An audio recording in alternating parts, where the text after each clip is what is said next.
You can fire me if I'm wrong.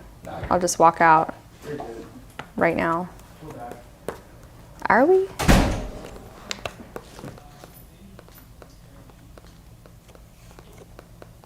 Haley looks so bored in there.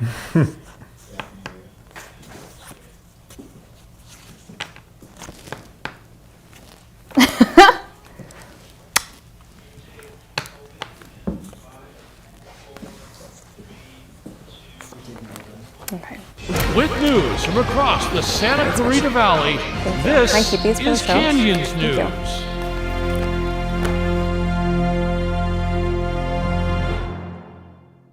Hello and welcome to our special 2022 midterm election show. I'm Georgia Rios. And I'm Matthew Frieda. Tonight, we'll be looking at the results for many of the races that affect us here in Santa Clarita. We'll also hear from the experts about their thoughts on the numbers and what the results mean. But first, let's turn to the polls. According to the state, 1.8 million voters had their ballots already counted. This number is about 8% of the 21 million registered voters in the state. In 2018, about half of the eligible voters submitted a ballot, making it one of the highest turnouts for a midterm election in California history. Looking at the first race, incumbent Alex Padilla is the projected winner in the U.S. Senate race in California. Padilla will complete Kamala Harris's term until January 3rd and then begin his own 6-year term. Padilla will also be the first Latino to be elected to represent California in the U.S. Senate. After the latest redistricting of California, two candidates, incumbent Mike Garcia and challenger Christy Smith, are fighting to be the representative of the new 27th district. The early results shows Mike Garcia ahead with 51% of the vote. The former 38th Assembly District has now been changed to be the new California 40th, with Assemblywoman Suzette Valladares defending her seat from challenger Pilar Schiavo. Currently, Pilar Schiavo is leading with 51% over Valladares' 48%. For Santa Clarita, 3 seats for the City Council are up for grabs. Council members Bill Miranda, Marsha McLean, and Mayor Lorene West are hoping to keep their seats against a number of different challengers. As of now, the incumbents are currently holding their positions with West, Miranda, and McLean in the lead. Finally, the California propositions on the ballot are ranging from reproductive rights to upholding the flavored tobacco ban. For Prop 1, a yes vote would guarantee reproductive rights for Californians through a constitutional amendment. Right now, it is projected to pass with 69% voting yes. Prop 26 would legalize sports betting at American Indian gaming casinos and license racetracks in California. A no vote is currently at 70% of the vote. Prop 27 would create a constitutional amendment legalizing online and mobile sports betting and allow the state to collect 10% as the tax. Currently, there is a 84% no vote. Prop 28 would require the state to spend some allocated resources for arts and music for K-12 classes. A majority of California have approved the measure with a 63% yes vote. Prop 29 requires dialysis clinics to have at least one licensed medical personnel on staff. It is currently being rejected with a 69% no vote. Prop 30 creates a $2 million wealth tax to help fund zero-emission vehicles and wildfire prevention. 56% of voters are currently saying no to the tax increase. And finally, for Prop 31, a no vote would repeal the state's flavored tobacco ban. Californians are currently voting to uphold the ban with 65% voting yes. We'll be updating these results throughout the night as the numbers come in. Now, though, let's throw it to our analyst desk where Jeremy Thompson, Phil Gusson, and Lena Smythe will break down what these numbers mean for the future of California and America. Jeremy? Thank you very much, Matt and Georgia. We are over here in the analysis room, and I have with me 2 esteemed panelists, Phil Gusson and Lena Smythe, who are political scientists and professors, both. And basically, as we look at tonight, what have we seen so far? And what do you think we're going to see as the election nights just seem to get longer and longer? What are we going to see as this night continues on? Well, everything I'm going to say should be, we should start off by saying it's early and we're not entirely sure what's going on. And there is almost no election night. It's like election week now, right? Or maybe 2 weeks or whatever. And when you add which is- the month of early voting in, it's Right. basically it's election day, election like season. starting in April. It feels like. Right. Election season, I think, is right. But I want to reiterate, and I think everybody here agrees, that doesn't mean there's anything wrong with our elections. It just means that they take their time counting the ballots to make sure that the person who wins is actually the person who won. And so people shouldn't be suspicious about the fact that it's taking a long time. In a way, we can be grateful that it's taking a long time because it means they're being careful in counting. Well, yeah, you get really fast counts in Iran and Russia and China. North Korea counts their ballots incredibly fast. Right? So nationally right now, and again, with the idea that it's still too early to know, it doesn't look like the red wave that people were talking about is happening yet, but it's still early, and so that could be happening, and so we're going to just have to wait for more results. As far as the Senate goes, it looks like almost everything is falling the way it's supposed to. Mark Kelly is going to keep his seat in Arizona. Mike Lee is going to keep his seat in Utah. Ron Johnson, it looks like, and it's early, is going to keep his seat. It's going to come down to Pennsylvania and Georgia. And we may not know the results of those for quite some time. And Well, so and Georgia's a runoff, so if nobody gets a majority, then it'll go into a runoff. So. right. So even if Pennsylvania winds up going for the Democrat, then either way, it won't matter what happens with Georgia. The Democrats will keep control of the Senate, but only because it means that there's a 50-50 split. It's only because the vice president can cast the tie-breaking vote. And if the Republican wins in Pennsylvania, then that could mean that with the runoff in Georgia, it could flip over to Republican control. And all the predictions are that the Republicans will take control of the House. So Right. President Biden may very well be looking at a very different second half of term than his first one. Right, and speaking of the House, we have a local race. Mike Garcia is ahead by a little over 3,000 votes, last I checked, and which is substantial for him. I mean, this is a 12-point Democrat seat, so this is a seat that Joe Biden won by 12 points. So for Mike Garcia to be up and up early, I know we've talked about that typically the new way things look is that Democrats vote early in a post-pandemic world, and Republicans tend to vote on closer to Election Day, and these first returns we're getting in are early votes. So the fact that Mike Garcia is up by over 3,000, again, early, a lot could change, but right now it's looking pretty good for Mike Garcia. It is, and that's a little bit surprising simply because he won by 333 votes, the narrowest of margins.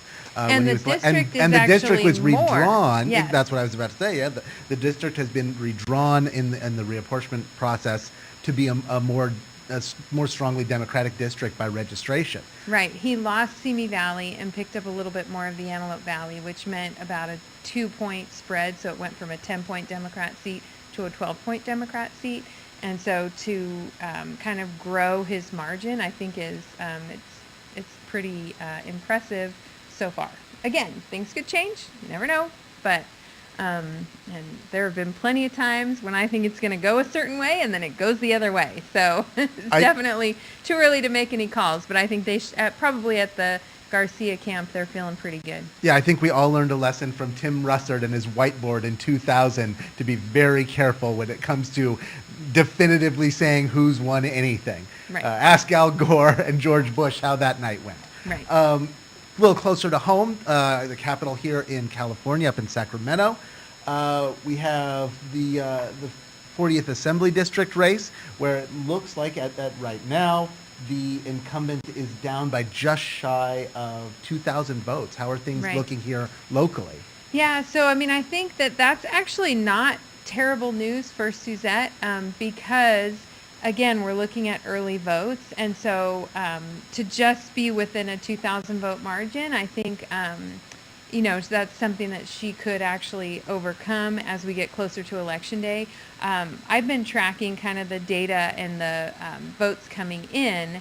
And, you know, it was pretty neck and neck for a long time in terms of Republicans and Democrats, and then there were the independent votes, which we're not sure. I mean, we know, right, that most of the time, I think it's like an 80+% margin that Republicans are going to vote for Republicans, Democrats are going to vote for Democrats, and they're really competing for a lot of those independent votes. But Suzette has a very Democrat district.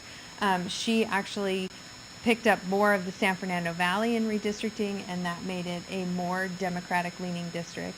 So it was going to be an uphill battle for her.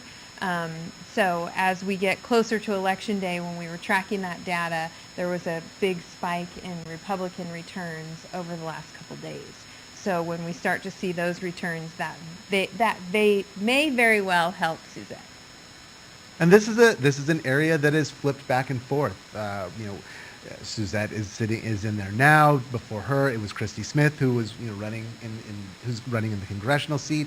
Before that, for decades, it had been a Republican seat. So you see a change in the trends here as the districts become a little more fluid, and gives us all a reason to get online and talk about it on a Tuesday night in November. Right.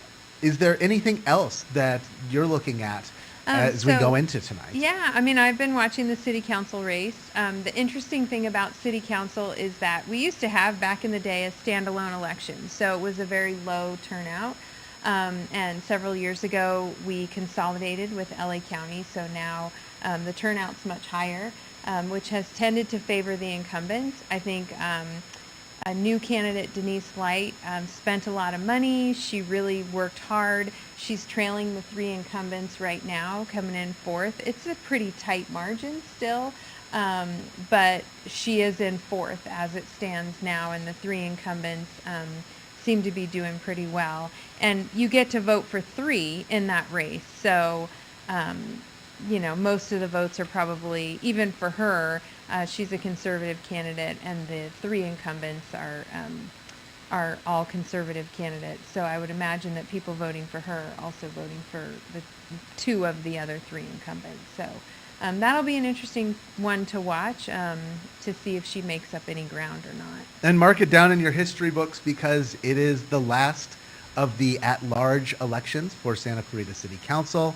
After a lot of legal wrangling that went on for years, there was a settlement, and come next election cycle, there will be districts. So for folks in the city of Santa Clarita proper, look for a whole new way of electing your officials.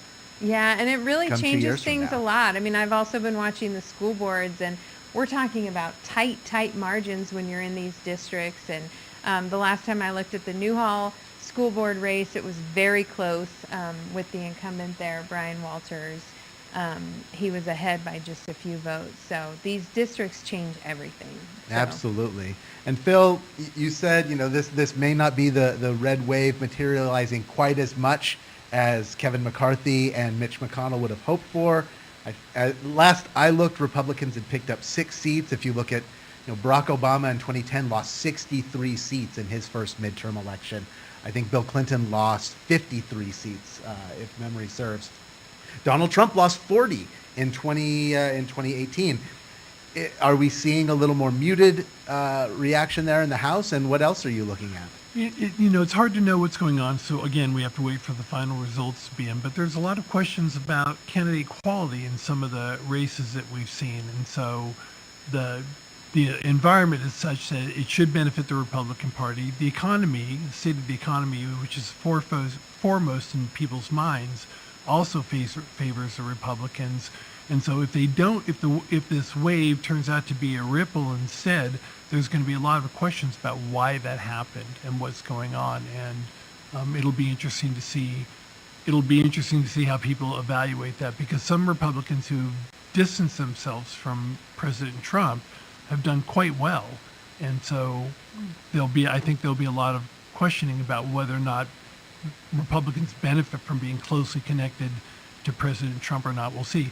On the other hand, one of the seats that flipped in favor of the Republicans was in Virginia. Elaine Luria was on the January 6th committee, and she ran her campaign focusing on the idea of preserving democracy. The other two Democrats who were in closed districts in Virginia, they won and she lost. And so that may also speak to the appeal of that argument that there's a threat to democracy that may not matter to people nearly as much as how much gasoline costs and how much milk costs. Yeah, in the end, politics is right there at your kitchen. Everybody remembers, George Herbert Walker Bush's encounter with a grocery store scanner. Right. These are the things that in the end can really encapsulate what a campaign is about. It's funny because often, people talk about the Democrats and how are they going to snatch defeat from the jaws of victory. We might be seeing a little bit of that tonight. Who knows? There's still a lot of time left. And we will be coming back as the night goes on. We'll look at these races and others. I think in our next drop-in, we'll talk a little bit about the propositions, a number of them on the ballot, some of them very confusing. That may have played a role in voters voting them down. And we'll watch things as they trickle in and keep you updated on what we have to think. So until then, back to you, Georgia and Matt. As the numbers are still coming in, we have reporters out in the field talking to the candidates and getting their reactions to the results. Mark Monroy is at Valencia Lanes talking with Mayor Lorene West. Mark? Matt, Georgia, thank you. Yes, so we're here at the Republican camp. Inside, it's ecstatic. They're excited for the night, but now we're joined by Mayor Lorene West, whose seat is up for re-election. Let me just join in, Mayor. So, Mayor Lorene, what seems to be the biggest problem right now in the Santa Clarita Valley that you are hoping to fix if you are reelected? Santa Clarita Valley is the greatest place in the world to live, and we have problems like every other community. Roads, homeless, things with drug problems like fentanyl, and of course crime is a problem. And we're going to just continue to battle out everything we can to keep this the greatest community there is in America to live in. Now, is there any plans going forward when it comes to fentanyl, when it comes to the rising crime rates? Is your team, what plans does your team have? We're working very close to the Sheriff's Department. Fentanyl is a killer, and it will kill our children and our friends and our family members. And we're getting the word out there to people how it's acquired, what it does, how quick it is, and we want it to be word of mouth.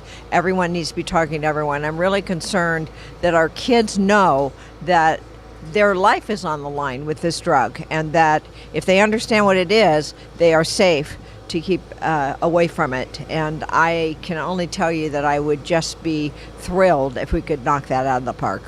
And then what is your team and you yourself, what are you guys looking forward to tonight? I'm just looking forward to seeing myself being able to move forward, continue to serve this wonderful community.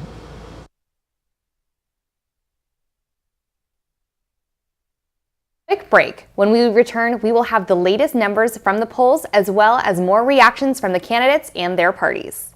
And we'll have more with the analysts on their thoughts and reactions to the propositions. Stay tuned.